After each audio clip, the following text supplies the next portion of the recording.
Hola, hola, bienvenidos a Latinizando Noticias, un podcast dedicado a contarte los acontecimientos más importantes de América Latina de una manera muy local. Esto surge de la necesidad de combatir la occidentalización de las noticias y dar luz a los hechos que son poco discutidos.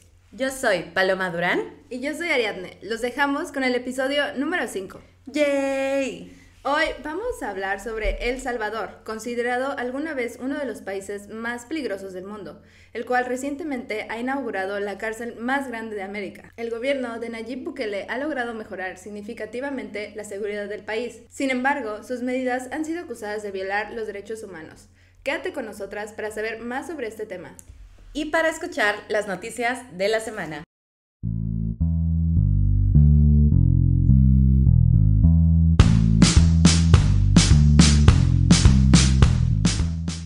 Esta semana, el gobierno salvadoreño ha presentado al mundo el centro de confinamiento del terrorismo, lo cual es la cárcel más grande que hay ahorita en el continente.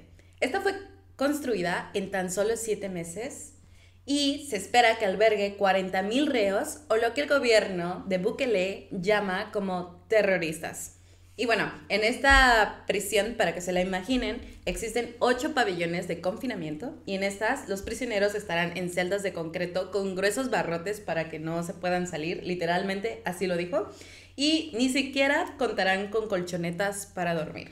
Ay, entonces van a dormir en el suelo. piso. Ajá, sí. Y puede estar como sobrepoblada. Entonces, o sea, va a estar horrible, básicamente. Okay. Ante el riesgo de revueltas o fuga máxima, porque van a haber 40,000 reos, o sea, si hay ellos un gran quieren, riesgo. ajá, sí, o sea, se pueden rebelar. El presidente ha ordenado poner una máxima seguridad. Entonces, en esta prisión habrá como varios anillos de control, una cerca electrificada y soldados y policías que controlarán el lugar por 19 torres. O sea, van a ver todo.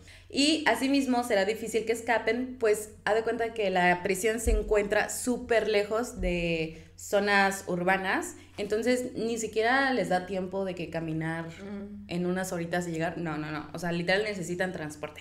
Y citando a Bukele, el centro está diseñado para que los criminales cumplan su condena sin volver a tener contacto con el mundo exterior.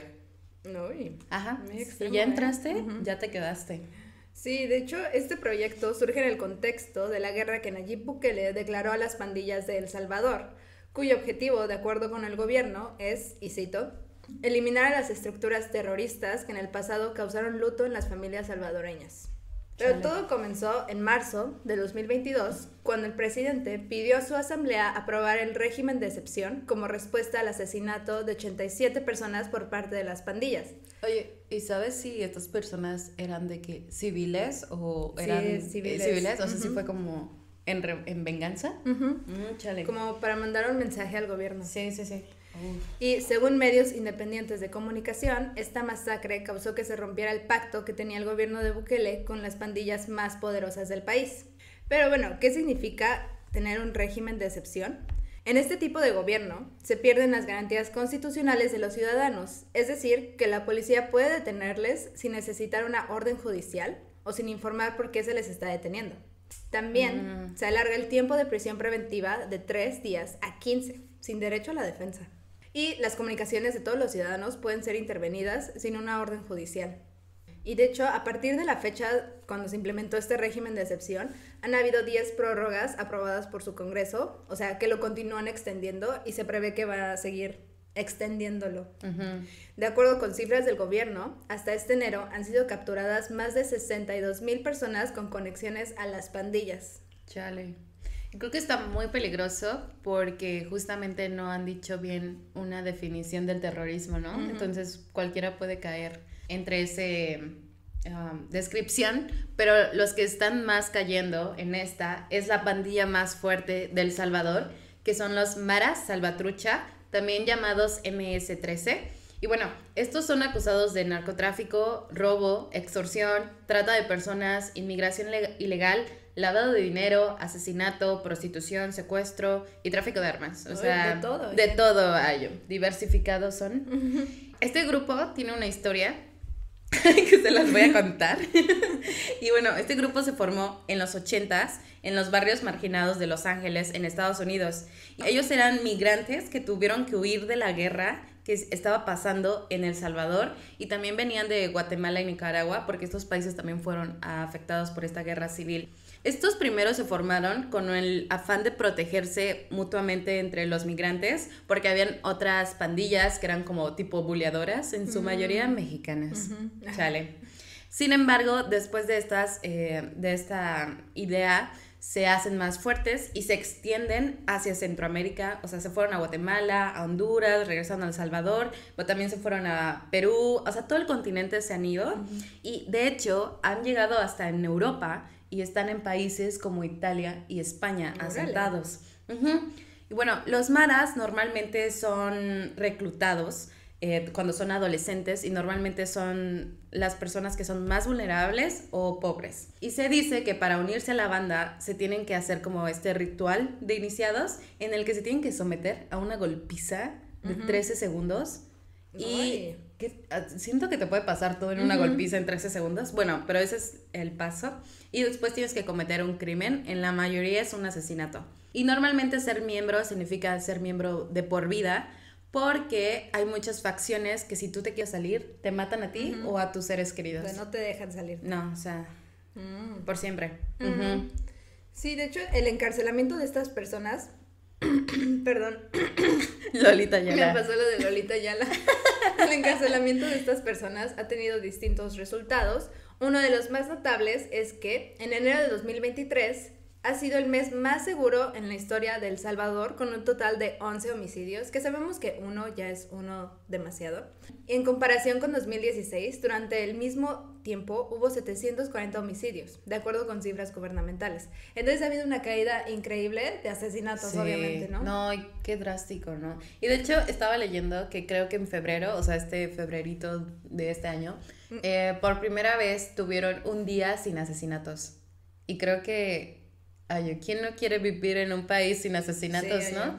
Entonces, pues, a pesar de todo, creo que sí lo ha logrado, ¿no? Bajar drásticamente todo. De hecho, el presidente ha afirmado que El Salvador, el presidente Bukele, perdón, ha afirmado que El Salvador es el país más seguro de América. Sin embargo, de acuerdo con un medio de comunicación que verifica este tipo de noticias, los especialistas consideran que en las cifras oficiales se omiten los homicidios realizados por las autoridades. Como en todos. Sí, y por otro lado, estaba leyendo entrevistas con habitantes de comunidades que estaban bajo el poder de estas pandillas, y las personas dicen que desde que se implementó este régimen de excepción, han dejado de pagar extorsiones e impuestos que las pandillas les cobraban. Bueno, les exigían, ¿no? Como el pago de piso, y si vendías algo te cobraban un impuesto. Haz de cuenta, vendía mi tele. ¡Ay! Muy tele. Creí que ibas a decir como tamales o taquitos. Que también, bueno, de sí, todo, ¿no? Les cobraban impuestos. Te me puedo decir una tele. Sí, te lo juro. O sea, pero es más si eres un vendedor, ¿no? O sea... No, pero también como persona normal. O sea, tú y yo somos amigas y me quieres vender tu tele. Me cobran impuestos. ¿Pero cómo van a saber? Les tienen ojos en todos lados. Es que está cañón, ¿eh? Y de hecho, incluso hasta ahora comenzaron a tener servicio a domicilio de los restaurantes y hasta Uber. O sea, antes no lo tenían. Por un segundo creí que era servicio a domicilio de los maras. Ay, no. No, pues ese también lo tenía. También lo tenía. Ay, pues no. Sí. Ay, no, pero qué cañón. Que ni siquiera podía ver Uber. Y de hecho, algo que me pareció bonito es que antes había como fronteras dentro del país, porque pues las diferentes pandillas tenían poder en ciertos territorios, y como eran rivales, nadie podía cruzar esta línea, por así decirlo. Okay. Y desde que estas pandillas han perdido el poder, los habitantes de las comunidades han podido ir a visitar otros lugares y organizarse para crear espacios comunes como parques o canchas, donde los niños pueden jugar, algo que antes era imposible. O sea, niños de comunidades vecinas se conocen hasta ahorita. De barrios, ¿no? O sea, seguidos. Y creo que nos faltó mencionar mi culpa. Y yo ¿Lo lamento? Lo lamento. Pero, o sea, los maras no son el único grupo fuerte en el país. Hay como 3. Entonces, o sea, entre ellos como que hay esta rivalidad y tienen como barrios cada uno, y por eso dices que no se podían juntar. Sí. Ajá. Juntar. De hecho, creo que hay más de 3, pero hay 3 pandillas que son muy poderosas. Sí. Sí, y a pesar de que en las comunidades, como ya lo dije, hay un sentimiento de mayor seguridad, existe el miedo de que esto sea algo pasajero y que si los miembros de las pandillas salen de las cárceles, la violencia va a volver y va a volver incluso en otras magnitudes. No manches. Sí, está cañón. De hecho, sí vi que, aunque ya hay mucha seguridad, mucha gente está tratando de salir del país porque justamente eso. Y creo que como algo que no dijimos es que obviamente, o sea, hay muchas personas en la cárcel, pero también hay estas personas que quedaron afuera y el presidente Bukele ha amenazado de que si empiezan a hacer revueltas afuera, o sea, de que empiezan a justo a matar a civiles, como con el afán de que saquen a los prisioneros de la cárcel, Bukele ha dicho como, neta, matan a una persona y no hay un gramo de arroz que vayan a comer las personas que están dentro. Uy. Entonces, sí, o sea, creo que hasta él Mano presume durísima. un poco la violación a los derechos humanos. Y, o sea, como muchos son líderes, obviamente, pues las pandillas no hacen nada afuera. Creo que eso está cañón. Bueno, y a pesar de que pues es esto de que es muy polémico, la verdad es que Bukele cuenta con la aceptación más grande de América Latina. De acuerdo a una encuesta reciente de Sid Gallup, que sí es una consultora en la que se puede confiar, un 86% de la población, o sea, 9 de cada 10 salvadoreños, lo evalúan bien o muy bien. Un porcentaje más alto, o sea, el 92%, cree de hecho que está haciendo un gran trabajo en hacer la seguridad del país. Yeah. Sí, pero también han habido muchas críticas al régimen de excepción, ya que se dice que las detenciones son arbitrarias. De acuerdo con el periódico independiente El Faro, que es de El Salvador, que nos gusta mucho, los policías han capturado a personas por su apariencia o por si ésta actuó nerviosa al ser detenida. Y yo, pues, oye, si te están deteniendo. La mayoría de las personas que son capturadas viven en situación de pobreza o en áreas controladas por pandillas, y en su mayoría tienen tatuajes o familiares en pandillas o son acusadas anónimamente para que sean detenidas. Entonces es muy arbitrario todo el proceso. Sí, y bueno, de hecho, igual los maras, si ustedes ven fotos, están súper tatuados, todo su cuerpo, o sea, su cara, su pecho, y son tatuajes como, pues de por vida, pues sí, ¿no? Pero, o sea, realmente tienen un significado, o sea, no es de aquí una cara random, o sea, son tatuajes de los maras, y por eso ahorita también leí noticias, historias que son personas que tienen tatuajes X y aún así los detienen por creer que son maras. De hecho, te detienen y te revisan, o sea, te hacen casi encuerarte para ver si tienes tatuajes o no. Si tienes ahí un infinito, ya valiste. Y bueno, internacionalmente estas organizaciones de derechos humanos se han opuesto a las medidas de Bukele y lo han acusado de violar derechos humanos. Esto debido a que, de hecho, el gobierno no puede decir públicamente, bueno, no quiere decir públicamente los números de los detenidos y tampoco su edad, los delitos que cometieron o dónde. Entonces realmente hay como cero conocimiento de lo que están pasando con los detenidos, ¿no? Sí. Y a pesar de que es como criticado las organizaciones de derechos humanos, hay mucha gente de otros países donde hay violencia, México, Venezuela, Colombia, y muchos dicen, yo quisiera tener un presidente como Bukele. ¿En serio? Entonces hay gente que quiere un Bukele que sea replicado en toda América Latina por la seguridad que ha logrado.